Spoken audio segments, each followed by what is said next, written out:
Hey there, this is Mark Johnson from tech-snobs.com. Got a great video review today. Going to be looking at the Droid Razr Max. And I tell you this, I've been using this as my main device for the past, week and a half or so. And overall, I'm rather pleased with it. It's, number one, the battery life is nothing short of great.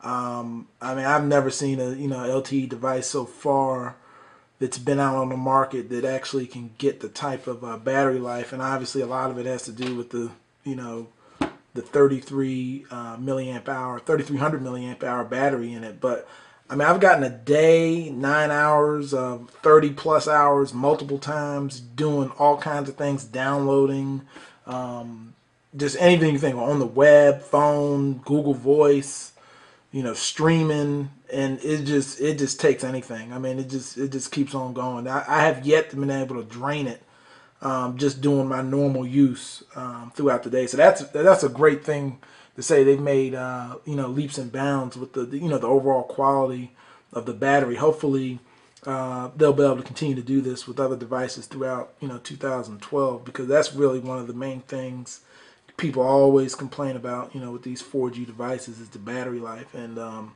I've had Evo, I've had I got the Galaxy Nexus, I mean, every Android device, even with my iPhone 4S, I mean, by the time it gets around 10 o'clock during the day, 4 or 5, it's, 50%, 40%.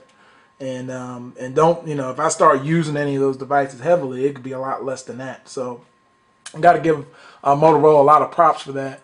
Especially, because it seems to be such a hard thing to do. Another thing I want to talk about on here is basically the overall performance. I mean, this thing flies. I mean, it goes, I can go through menus, apps, I can open up anything, rather quickly. I'm going here and do a speed test. I mean, just everything, it seems faster than my Nexus. It seems faster than the Resound. I had that. You know, 1.2 dual core chip in here. Let's try a speed test and see what kind of speeds we get. Seems to be going a little weird there. Huh? Network communication issues. Let's try that again. There we go. This is a Saturday morning. Over very low speeds today. For whatever reason, must be some issues going on. In the past, I've gotten 17.9 down, 12 meg. It's been up and down. I mean, I've seen faster when I had the Resound, and sometimes on the Nexus.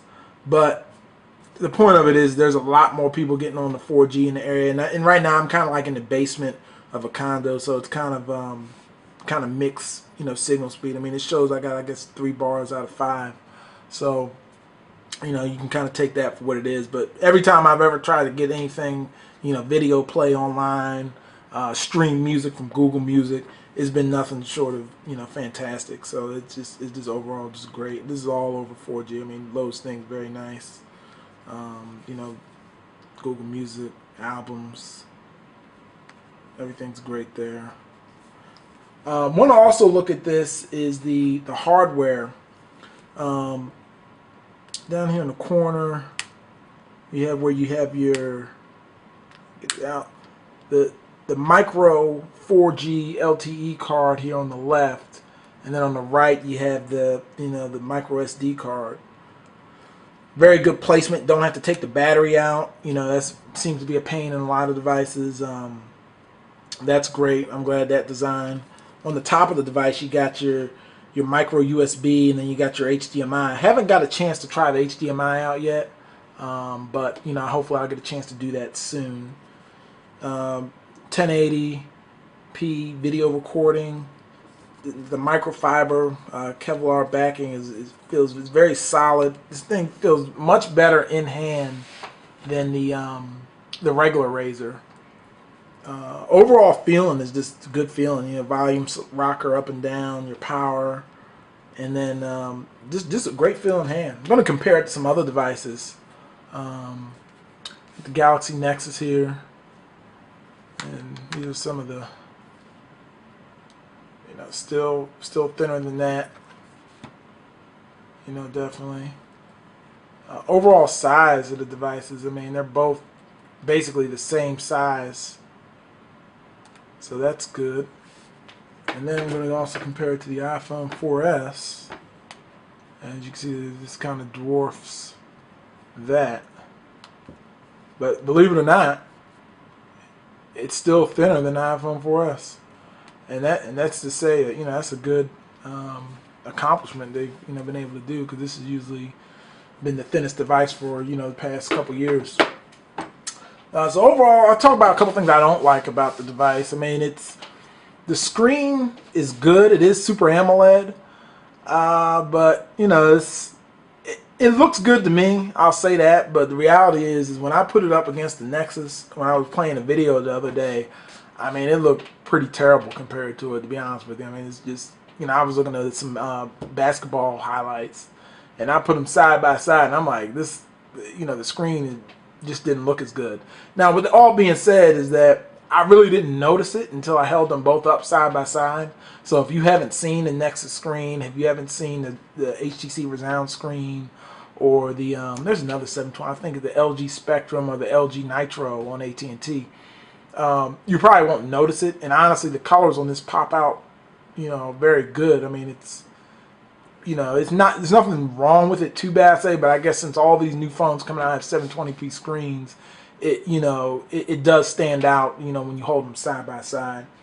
So overall, I think this device, I can highly recommend it, just for the simple fact that if you really want battery life to last you throughout the day, this is by far what you need to get. You know, if you're on Verizon, that is. Now, I will say it is getting ice cream sandwich soon. They promised it, but who knows when that'll be. You know, Motorola is saying that it's on their roadmap, so they are guaranteeing ice cream sandwich for it. Now, on the other end, if you want a device that's going to have the latest updates and it's going to, you know, always be on cutting edge, you will want to go with the Nexus. But overall, like I said, these are by far the two best Android devices on Verizon at the moment. So if you can't go wrong with either one. But once again, if you want updates, Nexus. If you want, you know, battery life, overall, the build quality of this overall I feel is better than the Nexus. The camera's better. Just a lot of things are just, you know, the feel is better. I go with the Razer Max. So yeah, any more questions? Be sure to like this video on YouTube, and take care. Have a great day. Bye.